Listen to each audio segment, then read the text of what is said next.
how did the story of this paper started? Uh, I'm a fan. I'm a football fan of Fenerbahce, and but I have a friend who is much more fan than me.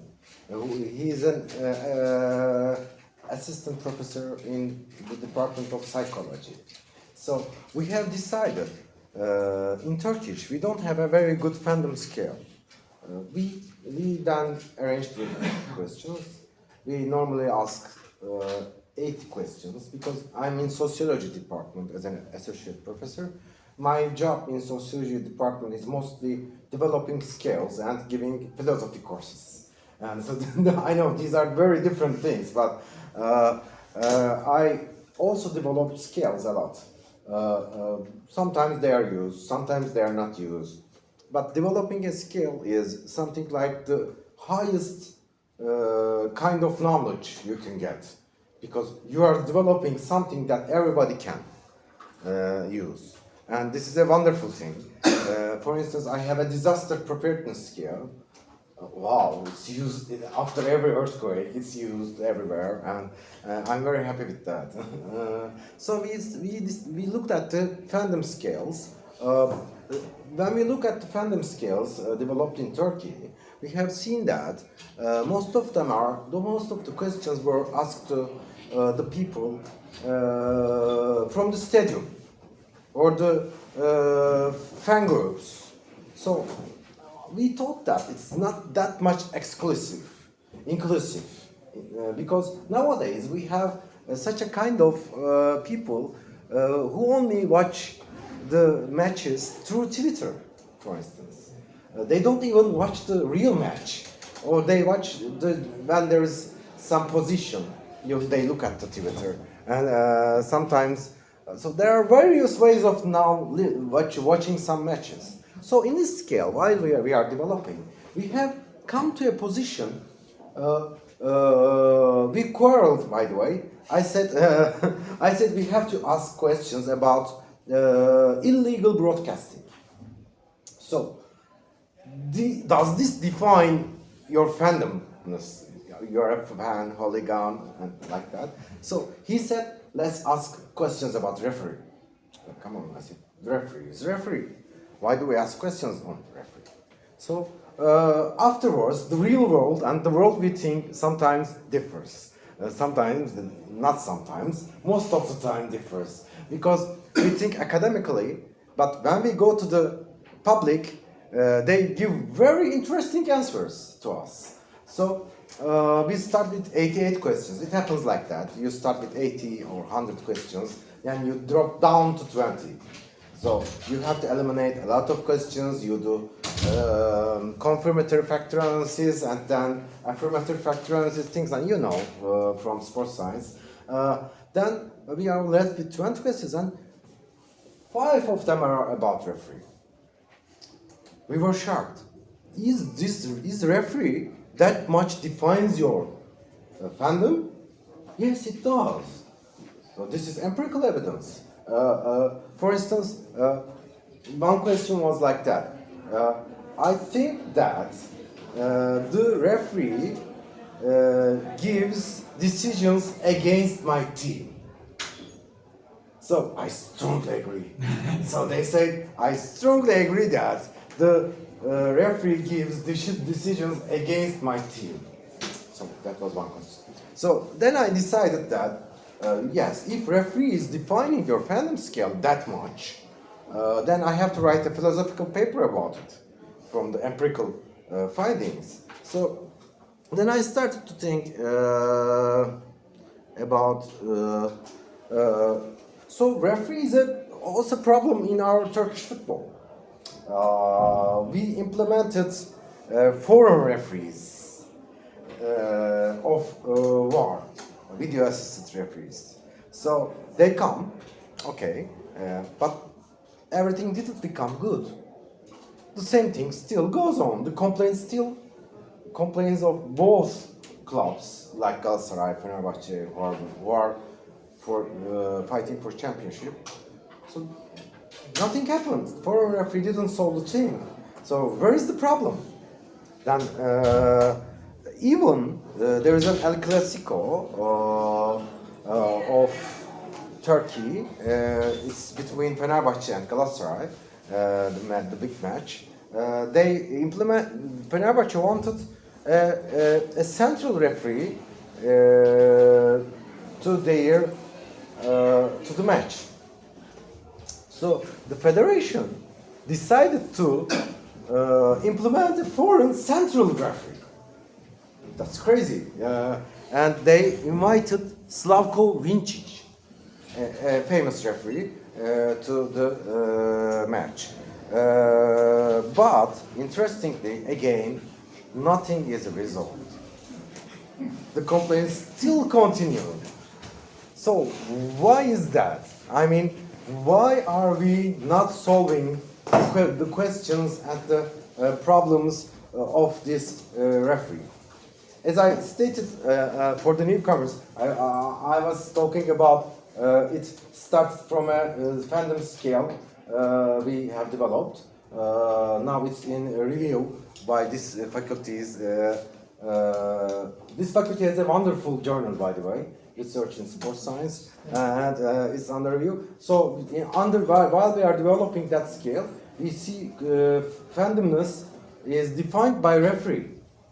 The attitude towards referee, like the referee decides against us all the time. So how come? So there is the referee. So that was the summary for newcomers.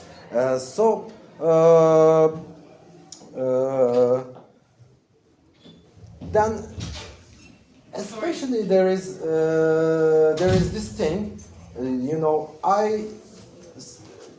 I know you say it as video assistant referee, but in my language it's VAR.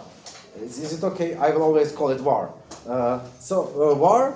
After VAR, we decided to again question the position of a referee again, because I will tell you in this paper why.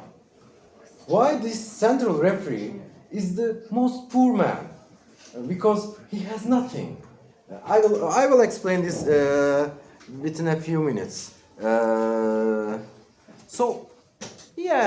first question is always, do we need a referee? Well, where there is rule following in Wittgenstein, as you all know, we need a referee. We need someone to check if the rules are followed properly. I know there are some exceptions, but in the future, do we need a referee? I don't think so. Because we watch, for instance, suppose that this is a television, okay? Television still does not know what it shows. We don't have a processor yet that much big. So it shows pixels. But especially if it is live. So the liveness effect of watching football, or do you prefer to watch unlive football? No, we all watch live football. This liveness effect creates a reality, and it's impossible for a processor to resolve what it's showing. So when we are playing in PlayStation, if there is offside, it says, because it knows what it's showing. But the television doesn't know what it's showing. So, in near future, within 10 years, there will be no offside or this, because it will resolve with quantum chips. It will resolve the offside thing. But can it resolve the foul? No, it's very hard. As you maybe listened to Jim yesterday, it's very hard to resolve fouls and some jumpings. Yesterday, for instance, Arsenal match we watched together. For me, half of them were penalty. I mean, but the referee didn't decide that way, and there is a referee and there is a video assistant referee as well. They both decide. Now we have two main referees. So after that, offside rule is a very complex rule that defines football a lot, by the way. So the tactics change. I call football the new chess. And it's better than chess, because in chess, the when I'm moving my horse moves there. But in football, sometimes my horse doesn't move there and doesn't move there as quickly as I predict. So it's better than chess for me, according to me. If you watch from an educated eye, if you know the tactics, then football becomes a wonderful thing. But it's still exciting if you don't have. But the using of technology together is not very new, by the way. The earphones. According to, I don't write it here, I'm sorry, but according to the an article I found, 60% of the rules are asked by central referee to the side referees or the fourth referee, and they are changed by this decision. So technology and football are still in line together. It's not something new, video assisted referee. So liveness effect, yes. Today referee situation is like that. Well, now I'm starting doing serious philosophy. Today, philosophically speaking, we live in a post-truth era. Well, what is post-truth? McIntyre argues that we live in a post-truth era where alternative facts replace facts and feelings. I'm quoting from McIntyre. Facts and feelings have more weight than evidence. So, how does it affect football? I will come to that. I first will talk about hyperreality because first hyperreality, then post-truth. It will be better to speak. But and also a philosopher I like. He's not very original, by the way. Byung-Chun Han argues that digital communication and mass information dominate and transform modern societies in a dominant ways. So what is this digital communication? Do you know that after matches, Twitter is dominated by the match just played? Nothing is cared. Gaza, no Gaza. All Beşiktaş, all Fenerbahçe match, and all opponents and the positions. So nobody cares about anything at all. So thousands. By the way, I also looked at in my another study. I have looked at to analyze these tweets. In an earthquake that happened in Italy, they analyzed these tweets. Only 3% of them are original. 79% of them are retweets. So that's the problem. That's a big problem that we could, for us, for researchers, to find the original tweet and to take care of it. So what is hyperreality? Well, I'm starting a master's class on that, and I have written a paper before. Let me put it this way. I wrote very complex here, so let me put it in this way. Baudrillard says, at first, we have, I don't know who is analog here. Ivo, are you analog? You see the analog times. So you took a photograph, okay? Then you go to a photographer. It is on a negative, and they tap the photograph, and you take the photograph. And half of them are burned. Some doesn't come out. So that is reality. That's a representation of reality. Okay? So this is the first stage. At the second stage, I take a photograph with my telephone, but where is the negative? I don't know. 0, 1. Where does it write the photograph? Its memory? Does it exist or persist? We don't know. So the representation of the reality, but reality is not there anymore. So this is the second stage. At third stage, this representation is used as a propaganda, according to Baudrillard. Well, I don't agree with the other parts, the third and the fourth. Second is enough for me, for my argumentation, for the sake of argument. So at the fourth level of Baudrillard, there is only simulacrum left, nothing else.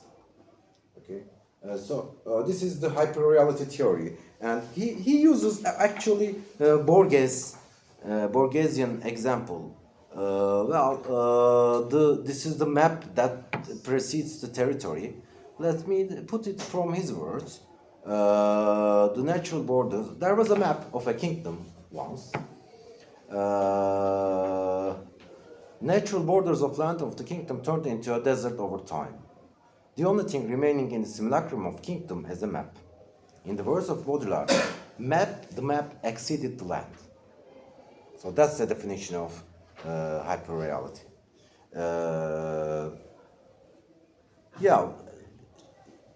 Baudrillard insists that television is a cultural map.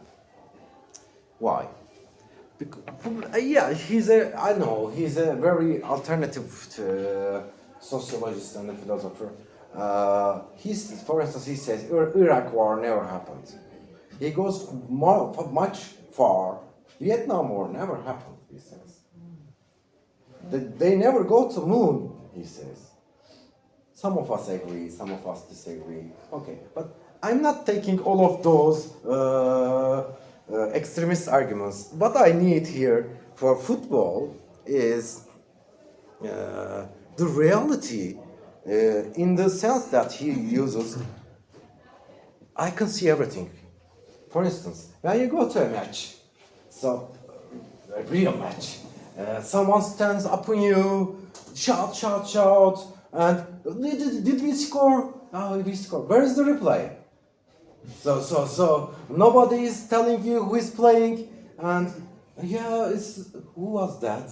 Sinan. Okay, Sinan. So it happens to my hometown. I go to Balıkesir sport matches, and who plays? Sinan. We look at from the internet, and we are still using hyperreality, by the way. And what hyperreality does is, Talisca is using a free kick, and we see the sweat going on him. Does he? No. Hyperreality shows us things realer than real. Okay, so we sit in our coaches and we are watching TV, and it's realer than real. There is replay, there are a lot of angles, there are, if I don't see it, I open Twitter and look at the position again. And so we live in a world that is realer than real. It shouldn't be like that, by the way. So the match itself, it's played there, and nobody tells you anything, and the stadium, the atmosphere. Okay, these are other things. I won't discuss. But in this hyper-real world, for instance, best example of hyper-reality Baudrillard gives is pornography. You shouldn't be there. It's realer than real, and it's very much exaggerated reality. So it happens in football as well. So why is this central referee so vulnerable and so miserable?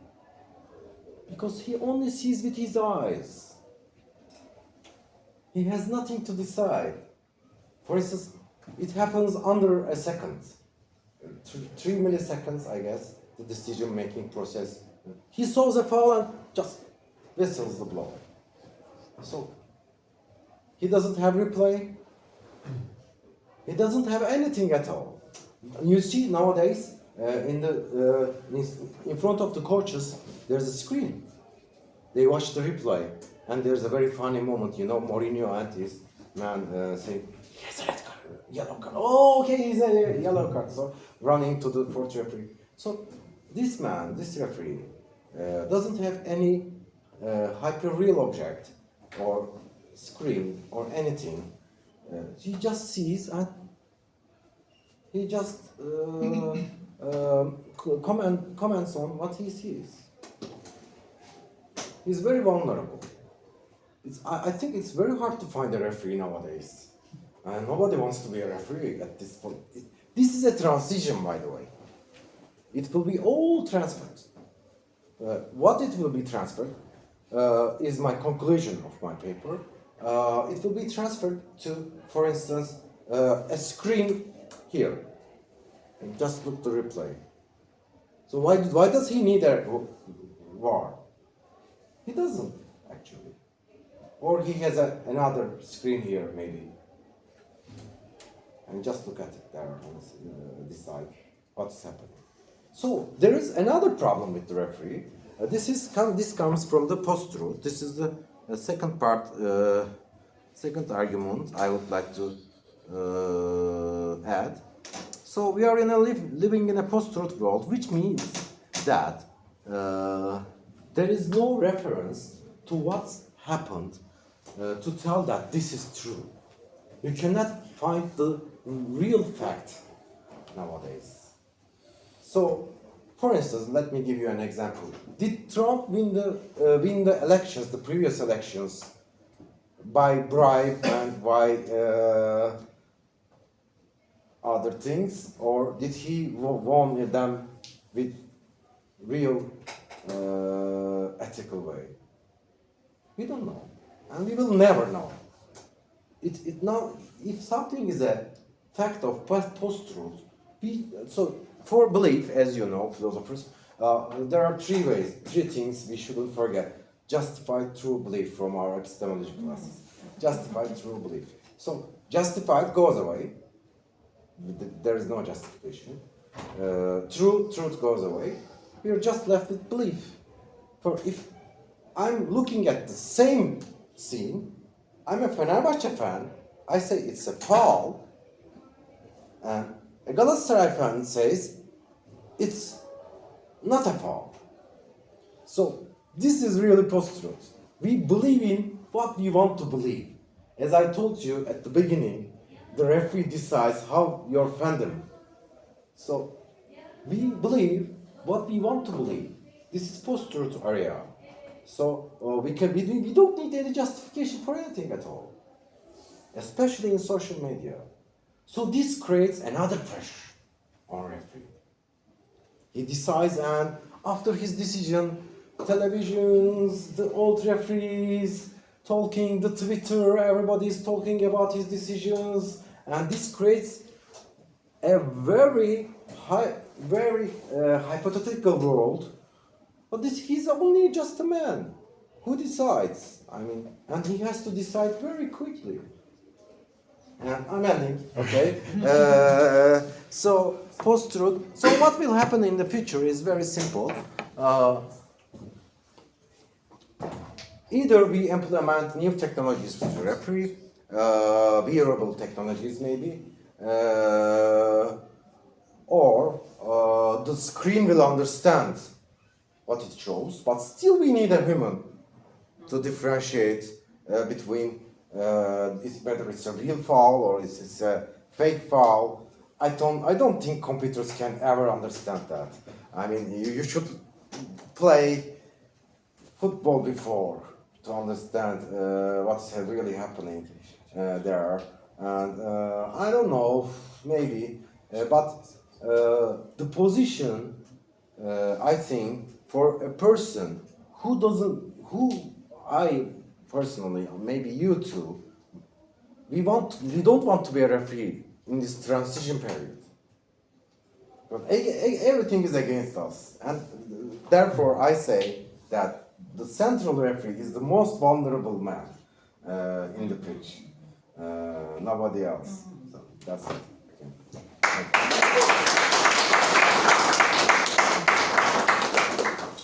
Okay, time for questions. Yeah. Thank you very much for the presentation and about our possible and horrible futures. And what about lower leagues? So we are talking about VAR, we are talking about social media, but what about lower leagues, say amateur divisions or grassroots football? what will happen there? Well, I go to lower leagues because my hometown team is Balıkesir, and they are playing in the third league.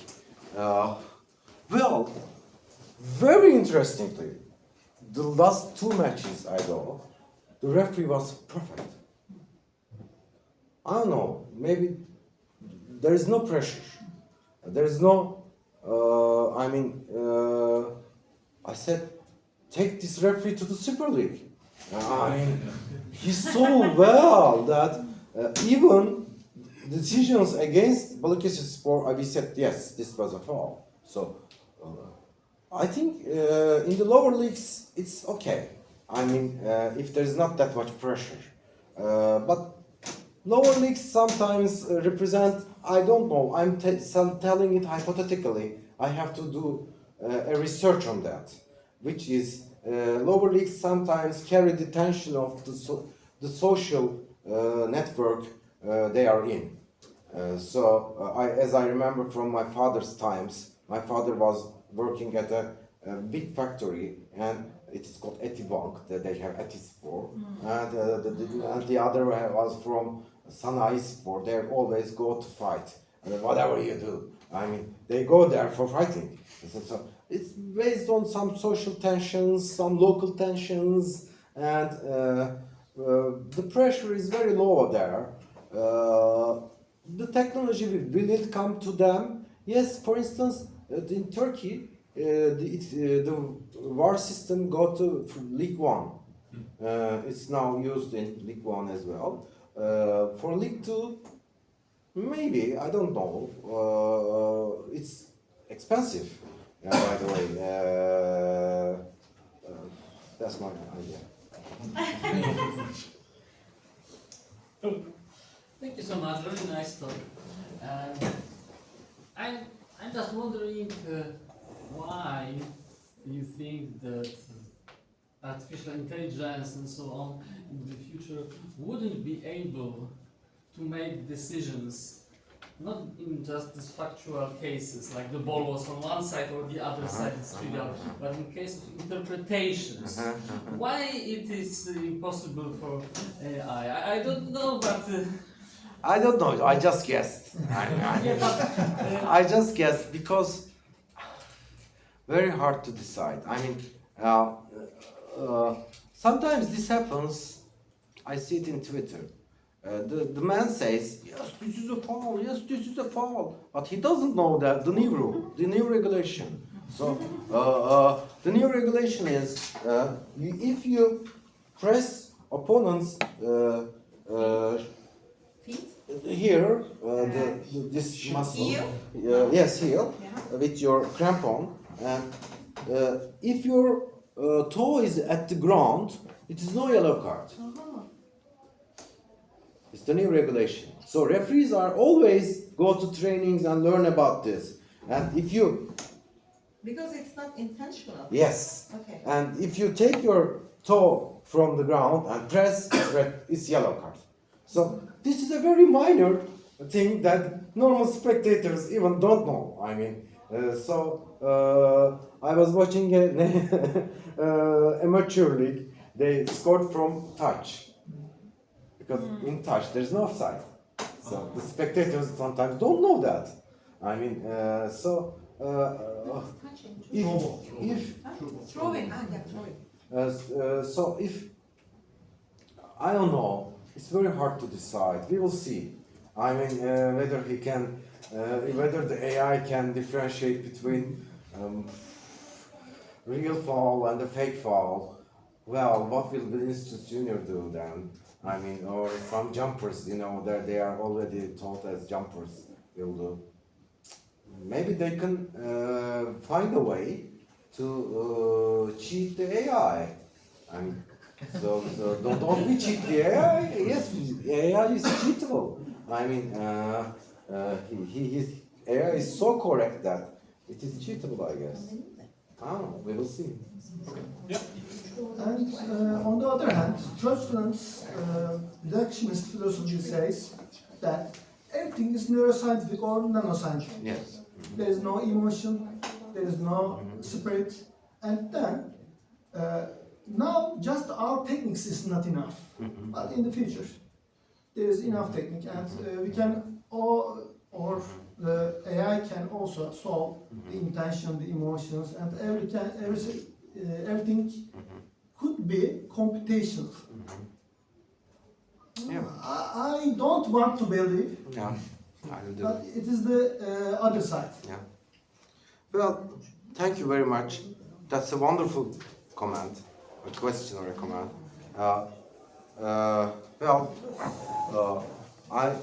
In my classes, I have been reading Deleuze for 20 years, together with you, I guess. Deleuze says, we are machines, but I'm not meaning it. I mean, you are a bear, you are a donkey, but I mean it. I mean, you are like a donkey. But Deleuze says we are machines, but I don't mean it. We are really machines. I mean, he goes far, and in Capitalism and Schizophrenia book, he says we are neurotics, lying down in our couches, aren't we? In the pandemic, remember the pandemic? In our couches, we are lying down, or what do we do at the evening? We go down, for instance, in my house, it is called agence, the old ones called news, okay? We lie down and watch the news, and why this happened, and so why this. We are neurotics. Neurosis is not an illness, psychiatric illness anymore. It was extracted from DCM-5. It's an anxiety without hallucination. Okay, we all are anxious. We have anxiety at the traffic. We have anxiety at our workplaces and everywhere. So Deleuze has a solution for that. Thank God. I only see a philosopher saying a solution. I mean, Deleuze has a solution. What is his solution is, let's be schizophrenic. It's not an easy solution. If we cannot be schizophrenic, because he says schizophrenia people doesn't care about, for instance, in the normal way, we grab our lover's hand. Why hand? Schizophrenics grab the ear. Because hand has dominance over the other organs by capitalism. For capitalism, your hand is very important. So there is also dominance of the organs, dominance of everything. So Deleuze says, if we cannot do that, if we cannot become schizophrenic, we can still read the ones who are really schizophrenic, like the Game of Thrones writer, like Harry Potter. Do you think he is normal? I mean, So what is normal? he's created a language. I mean, do you think he's scrolling down in Twitter and watching reels for 2 hours? Or asking for ChatGPT? He has Jon Snow in his mind. Come on. I mean, so Deleuze says we can go back to the literature and find those things that can heal us and that can get us from this very harsh world. In his Clinical Critique, there is an article called Literature and Life. In this article, he directly asserts that we should read more and we should, this is not a solution maybe to Noja, but just breadth. I mean, we can choose, for instance, between art against normal. If I have to choose in the screen, okay, I have to go to home at Balıkesir, nothing to do, but I choose. I mean, I choose an artistic film to a combat film, like that. I mean, we can do art choices. If we are good, Deleuze says write poems, write schizophrenic things, and he uses a word that I cannot translate. Abuk subuk, subuklamak. Wow, it's There's impossible. something for that. Subuklamak is. But when you're in It's a like saying stupid things. yeah, say stupid things. That says like you're in a dream. Write stupid things. I mean, Just being silly. yeah, be silly. Write them. That's the only way we can go out. Time for one more question if it's short, and if the answer's short. Okay. Okay, I have one. Did you ask your fans about VAR in your scale? Or did answers come up about whether the fans like VAR or not? Pardon me. In the fandom scale, so you ask about the referee, or the issues about the referee come up? Do issues about the video assistant referee also come up? Yeah. Yeah. But they drop down. Like for instance, I mean, videos, things about videos. We have questions. So we start with 80 questions. But video assistant referee, the fans still don't have that much idea. We drop down those questions. So we ask many questions, and we only left with 20 or 15 or something like that when developing a skill. So opposition to the referee Yeah, is central, but directed opposition to the VAR referee. is not. As far as I remember, there was a question again about the referee. Do you think the referee just? He has justice, and nearly 80% of the people think that he is not just. This is too high. I think he's just. He sees what. I mean, we see more with the reality, but he sees and just gives a decision. That's very human. Okay, on that note, let's thank Barış again.